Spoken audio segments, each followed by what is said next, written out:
Hello and welcome to ArtShow. I'm Craig Stover, and today I have with me Caroline Lathan-Stiefel. Hey, Caroline, how are you today? I'm good. How are you? Good. Are you ready for today? Sure. I'm excited. I went online and selected a few pieces of yours, pieces that I'm eager to talk about. And so you have no idea what's coming, Nope. but these are pieces that I found interesting. Okay. And so this was the first piece I wanted to talk about because I really enjoyed this piece. You had two photos. This is the front, I assume, and then there's a back. Although Sure. the back was just as interesting as the front, I thought. Can you tell me a little bit about this piece? Sure. This is a piece that is called Wheel Flag. Um, Mm, nice and title. it is a large piece. This is hanging in a gallery, Sandler Hudson Gallery in Atlanta. And it was a piece that took me quite a bit of time to make. I was I started making a series of flags, really small flags. I was collecting items on daily walks. Hmm. That I live in Avondale, PA, and it's near a creek and near a lot of farms. Hmm. And so I would go on these walks and I would collect refuse on the walks. And I also was thinking about issues of sustainability, and I was collecting a lot of plastic that my family consumed. So all of the white that you see is plastic from milk and juice bottles that I saved that we. Are you cutting these down to a shape, or are you Yes, finding these shapes? yes. So I'm cutting the plastic, and to me, it was like this amazing material because it's it's like got these wonderful ridges on it sometimes. It's like, a free material. It's something that normally people would just toss away, obviously, and add to landfills, but instead I was seeing a lot of potential in it as a material. And so I started connecting bottle caps and refuse and these pieces of white plastic together with silver wire. I also have, you can see at the bottom left-hand corner, there's pieces from um, like an American flag Mhm. uh, uh, handkerchief, actually. That's why I thought there was a front and a back, because I noticed there was color, but it was only in one Yeah, direction. yes. And I also was creating fabric shapes as Okay. well. Um, and my interest in flag actually kind of came like the first flag piece I ever made actually was right after 9/11, when everyone was putting flags up everywhere. Hmm. And I was sort of thinking of the flag as this kind of symbol that um, different political groups use to proclaim their opinions. And I started thinking of flags as um, also something that could proclaim um, some sort of spatial property. Because when I would go on these walks, I would see people would have, posted, "Do not come into this land," posted, "Do not come into this land." And I also collected those little. These are like these little yellow property signs that people would tack onto trees, and they would fall off, and I would use those as part of these flags. Hmm. So I was just thinking of the symbolism that is inherent in So flag. if the flags normally represent a country or a group of people, what would this flag represent then? Um, this I can't say for sure, but that's a very good question. To me, I was thinking like the wheel is also like this this form that is a very ancient form, and it's also something that like the Amish and like hex signs on Mhm. barns have. And I was thinking of it almost like this ancient form of a flag that could go beyond um, someone's political uh, belief and more towards um, a timeless, uh, all more of an accepting kind of flag that accepted different um, beliefs. Well, speaking of ancient form, Yeah. I came across this piece as well, and I really like this particular piece. But this, you don't consider this a flag. This is a separate wall piece. Not really. No. But there is some relation, I would suppose. This piece actually, a lot of my pieces too, like the previous piece and this piece, I think of wanting to have the materials to have a kind of history, so that I don't start with something that's just out of a bag. I want them to like have a previous life before I Mhm. use them. And so for this piece, it's called Lagan. I actually have I started these circles. I placed them on a building in Atlanta. And so I had been asked to make a piece for a historic building in Atlanta, and it would be a piece that would grow over time and sort of move Mm. across the building. Mhm. And so I was inspired by a science fiction book, a certain section of a science fiction book from the 60s.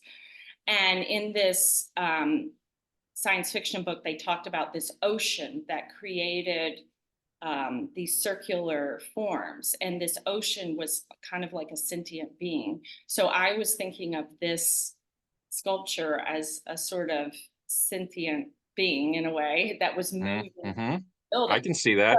so I went there like 4 times and kind of added to the piece and moved it. And so these circles that you see, which are made from plastic from shopping bags and pipe cleaners, um, they got very weathered. Mm. And because, it was on a kind of trafficy corner and they were covered with soot. And so when the piece came down, I brought them back home and washed them and then reincorporated them into this wall piece. Hmm. And so, I uh, find it interesting that you labeled this as a sculpture piece, mhm, and as a painter, I see this as a drawing, right? mhm, And the idea that you're making these marks, but they're in space, right? They're mhm. still floating there because it's not one structure that you're making. It's lots of little structures making up something new. And I was really fascinated by the movement in all of the structures that you had. Um, and then you had this color element that was really interesting. So like with this piece, there's like the yellow segment, but then you've got these black and white crystal pieces. Mhm. Do you always approach them in the same manner, or is each Approach one? approach the the piece as a whole, or do you mean like my how I start working on How it? you start? Yeah. Yeah, well, it varies. So I do think of the sculptures as kinds of drawings in space, but I also do have a drawing practice as part of my overall practice. So I do a lot of drawing. Sometimes I will work with directly from drawings that I've made. But a lot of times I will start with perhaps something that I created before, even like I have been known to cannibalize from previous works and sort of propagate a new piece from the older I piece. would expect that. Yeah. Yeah. And so I like having a lot of material around that I can play with. So Yeah. and I do a lot of improvisation. Um, With so these alternative materials that you're using, either the mhm. found objects or other objects, does the archival nature of them ever enter into it? Are you thinking ever about what will happen in, say, 100 years to these materials? Yeah, that I do think about that sometimes. As I've okay, so these pieces, like this piece and the previous piece, were pieces that I did in the past. I would say about 15, 20 years ago, maybe, or not, maybe not 20, but and I was doing a lot of work with pipe cleaners and a lot of found objects. I do think that they do have staying power. But I was also working, my method of working was because I was trying to cover a lot of space. I Hmm. wasn't, I was doing a lot of pinning of the fabric. So I would, and I thought of the pins as a kind of textural element, but also a way to mark my drawing, and I wasn't very concerned with, um, they were more ephemeral in Yeah. terms of the process was more ephemeral. But my practice has changed, I have really become interested in sewing. And Hmm. I do a lot of intricate hand sewing, which is very time consuming. But so I think I kind of have multiple ways of working Hmm. where, like, for instance, this piece, it's all hand sewn. And I mean, there's a little bit of machine sewing with the shapes that are behind Hmm. that yellow shape. Um, but um, I think that has become more important to me, the actual act of sewing. Um, I asked you about the materials, but it's always something that a lot of artists think of because if it leaves your collection and enters into somebody else's, you want it to last. But then sure. again, on the flip side, I also know that artists like Jackson Pollock and Anselm Kiefer, every time they have an exhibit, their stuff falls off the wall. So there's Yes. always I kind of a mean, balance in there. it's But this interesting. this Yeah, go particular piece, I love this particular piece. How big is this? Or how small is it? I think it's probably about uh like 15 or 16 by 18. Oh, so it's rather small. It's not that big. Okay, it's really dynamic. Oh, thank I you. like this one. It's got a little bit different element in your work than say, let's see, there's one more piece. So I also needed to show this because this was one of the few just pure drawings that you had that I Hmm. found on your site. But I really like the fact that you still have the same sort of interest in the textures, the mark makings of it. So that Right. it flows over between the two.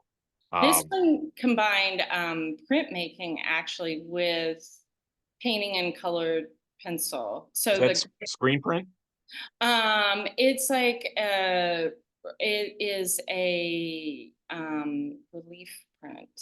Okay, Um, and then the colored pencil is like the green and blue stripes. yeah, it's And then quite dynamic. ink. Yeah, I love collage. I'm very collage I oriented. was gonna guess that Mixed based media, on what you've got. mixed media, you Yeah. know. So Uh, I wanted to start. I wanted to ask a little bit about your beginnings in art. mhm. In particular, at what point did you know that you wanted to become an artist? Um, I I actually decided to be an artist when I was in um, eighth grade. Nice. Okay. And you never looked back. Well, I had sort of, struggles in middle school, like a lot of it was, I grew up in the that must have been in the I was born in 67, so I don't know. But during that time, no one said like depression or anything, but I probably Right. had depression. And Mm-hmm. it was completely not paid attention to, you know. And Mm-hmm. so I just was I had art classes in the past, and I liked art, and I just decided that I was like, I need something, you know, that is Mm-hmm. going to help me, and Was or was that, there that anybody I'm that explain. was there anybody in particular that helped light your fire for creativity, or maybe somebody who pointed you in the direction of the materials that you're working with? Yeah, well, my okay, I had some art teachers at school that showed interest, like, you know, showed interest in me, but it wasn't, you know, Mhm. extensive. And then my mother was a docent at our museum at the High Museum in Atlanta. Okay. I love when there's that family connection when the Yes, arts. Okay.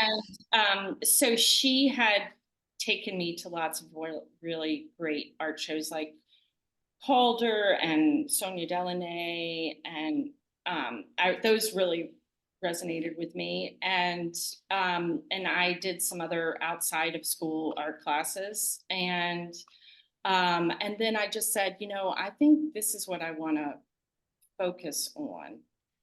I And I get it. The Delaunay connection, I can see that in your color palette that you use. So that yeah, makes sense. yeah, I and so I just sort of declared it in yeah, a way, yeah. you know. Yeah, I did the same thing at You 16. I did? was, "Oh, I can you can be an artist? That's great," you know? Yes. I wanna know about your creativity. So, Mhm. you're in your studio, you know you're gonna make some work. What inspires your creativity? And I'll get I want to be very specific on this because I have artists that'll say, "Oh, for me, it's about literature, like you know, reading really inspires me," or somebody else will say it's nature. I got to go take a walk first. What does it for you? It is definitely a combination of different things. So um, one of the things is seeing, you know, shows and art Okay, shows. I love visiting museums and galleries. I love like I love the natural world. So I love a place like Bartram Gardens where you can both see, like, you know, the flowers and everything outside, but also see his I don't know, people might not know, but he was considered to be America's first botanist, and hmm his house is in Philadelphia. And I mean, that is a source of great inspiration to me for many pieces. So he made his own um, he built his own house out of stone that he had quarried himself, and in the 1700s, and he, you know, carved reliefs of different plant symbols and things like that. And the ironic thing is, well, his son was a naturalist and a botanical illustrator as well. And he had gone to the South to look for specimens because they had a business selling flower seed pods and things to Europe, or to England, I think mainly. But anyway, he came to North Carolina. And when I was growing up in Georgia, we would take all these hikes into North Carolina and go on the Bartram Trail. And my father really revered, you know, the Bartram Trail hmm everywhere. And so hmm when I moved to Philadelphia, or I moved or near Philadelphia, I was like, when I heard Gotta about go. Yeah, gardens, right. I You was had like, to oh go to my the gosh, this gardens. is Yeah. where it connects, you know? So that is an inspiration. And also, um, I love reading. I love reference books. You know, I'm very So into. it's like it's everywhere. Yeah, Okay. yeah. I love etymology. Yeah. Um, Interesting. Well, I can't go to a museum without I can't leave without stealing at least one thing, you know, one brush stroke, one mark, one something. So right. I'm curious about a little bit more about your creative process. You're Hmm. sitting down, you're going to make something to work.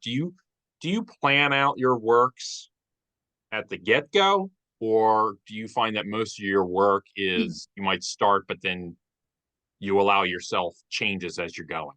Oh, totally changes as I go. I am Okay. a, you know, point A, point B. I definitely have undiagnosed ADHD for sure. Okay.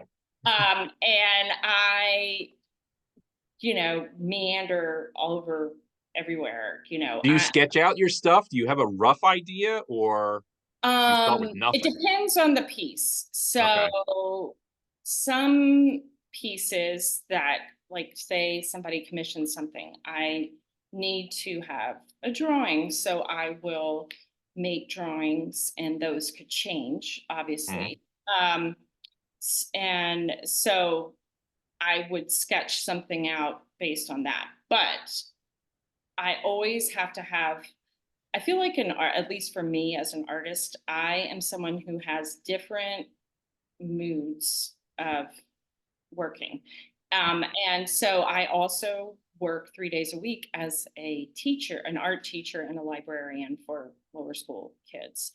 And so, I will come home, and if I'm really tired, I still want to work, but Mhm. I might not be in the creation mode. I'm more in the sewing, sewing Mhm. something that I've already figured out, and I'm just sewing. When you Or do that, is your brain, like, turned off? Like, you're just on autopilot? it's not completely turned off, but it's in a different mode. Yeah. Right. Then there Work might mode. Yeah, then there might be a time when I wake up in the morning and I have my studio day. So I come downstairs, I have music more than a podcast or something. Yeah. And then I can start using my body more to reach and think and move around, and kind of create that way. So you kind of, I also figured this out because I have two children, and I remember when they were first, when my son was my first and he was born, um, I was determined, that I was gonna keep working every minute I could. And I Mhm. remember the first day when he was like just a baby, and he was probably a month old, and I was like, I'm going to take him to my studio. And we lived in New Jersey then, and I had a separate studio from my house, and I had him in the car seat, and I brought him in, and I'm like, oh, he's going to take a nap, and I'm going to get so much done. And within 15 minutes, he was, get Right. me out of here, I'm crying. And I was like, okay, I can't do this. This is, Yeah. so I realized I had to do this like sort of piecemeal kind of process. So Mm. I would work in little segments. And then Mhm. a lot of Mhm. that I feel like affected my work. So then I started working in segments kind of, and then I would bring these segments together Mhm. into. Speaking of segments, I'm curious about knowing the kind of work that you do. Are you constantly on the hunt for new materials? Yes. Yes. How big is your supply at the moment? Is it just um, one bag, or is it many? well, I also feel like I could be like, something about me. I'm definitely a what do they call it? Mudlarking. Is that term, or mud? Is it called I don't mudlarking? know. Anyway, it's kind of like you're a amateur archaeologist, uh, Okay. All right. and I want to find treasures everywhere I go, Mm. And so I am working on a new piece right now that involves found material from the Schuylkill River and possibly from the Delaware River. But I have gone back to Bartram, Mhm. and they're right on the Schuylkill, and I go and get these bags, and collect the pottery and glass and plastic that has washed onto the banks. And then I take it home and clean it. And then I've Mm. found out about tumblers, which I never knew anything about, and tumble. So I have Uh-huh. and then it's this whole process of preparing the material. So and then I also have my plastic, Mm-hmm. and then I have all this different fabric that Mm-hmm. I'm also interested in dyeing my own fabric now. That's another thing that I've gotten Mm-hmm. into with both natural and non-natural dyes. Um, Sounds like you need two things. You need an intern, and it's you also need to be an artist in residence at Bartram's Garden. I think that would be oh, an that would awesome be, thing to find. that would So I've got time for just two more questions. sure. One question I really want to ask is: Do you consider your work to be autobiographical in any regards, or do you consider it separate? Mm, I don't know if it's autobiographical. Um, I mean, of course, I feel like in some ways all artists work Mm-hmm. something about the artist, or maybe not all, but my work definitely says something about me. Mm-hmm. Mm-hmm. But it's not like a specific, one-to-one relationship. But Okay. I definitely think you could tell some things about me from looking at the Yeah. work. Yeah. Well, I You mean, might even the fact that you're choose to like collecting, walk away, you're but right. uh, uh, and lastly, question I ask a lot of artists: what does making art do for you? making art is so integral to my life. Mm, It gives my life meaning. It is like I could not live without. I honestly could not live without it. mhm, I love Louise Bourgeois' statement: "Art is a guarantee of sanity," mhm, mhm. and I truly believe that. Check. I totally agree. Well, well, Carolyn, I can't thank you enough for coming by to talk to me today about your work. Now I have more questions for you, and I really am desperate to see some of your work in person. The screen Sure. is nice, but in person is really great. But again, thank you for coming by, and Thank thank you. everybody who watched today's art show. We really appreciate your support. Of course, we encourage you to not only like this video, but to subscribe and ask questions. If we can't answer the questions, we can always pass them along. But again, thank you for watching today. And once more, thank you, Caroline, for stopping by and talking Thank to me. you so much for inviting Really me. appreciate it. All right. Take Bye. care.